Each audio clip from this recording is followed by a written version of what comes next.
ওই পোলাপান আমার বউ থিয়ে বিদেশে সিদিকে বলে তুই আমার বউরে কি কইছে র আমি পুলিশে আনি ফোন মারতাছি। প্লিজ আমাকে ক্ষমা করে দাও, প্লিজ প্লিজ আমাকে ক্ষমা করে দাও প্লিজ। হাসা কথা কয় কেরা কইছে ক? ওই যে ফারুককে ধরে নিয়ে আসেন ফারুক না, ফারুকের কথা বলছিস তুই? ফারুক না, মিছা কথা বলছিস? র দাঁড়া প্লিজ। পাছার ওরে খারা পাছার।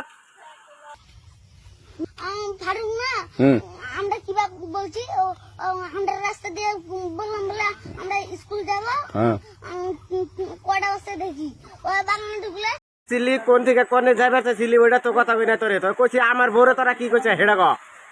তুই কস না তাহলে কেরা কইছে হেডা ক? হাজা কথা ক। ওই যে ফারুক আছে না, ফারুক কনে করে? ওই কনে কর ফারুক? ওই যে ওঠে ঘর। আর বাপের নাম কি হেডা ক? বাপের নাম এনে তুলিস না, তুলে বেড়া করছাই তো কত এখানে পুলিশ রাখবো আমি। প্লিজ আমাকে ক্ষমা করে দাও। কান্দলে যা কইছাই আর কল জীবনে কবি না আর জানি হুন না কল। জীবন আসি আচ্ছা যা।